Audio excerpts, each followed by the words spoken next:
In a press briefing yesterday, National People's Party spokesperson H.M. Shangpliang announced that Deputy Chief Minister Prestone Tynsong has been discharged from Apollo Hospital in New Delhi.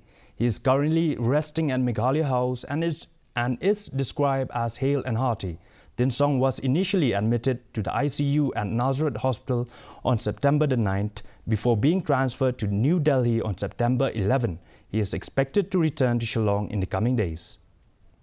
Have prayed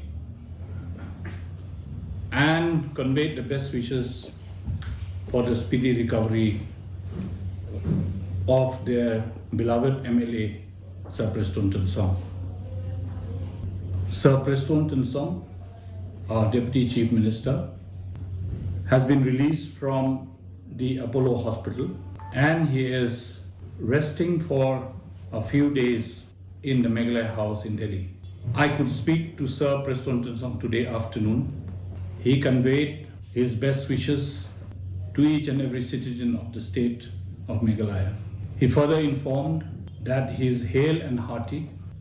He is likely to reach Shillong in the next few days.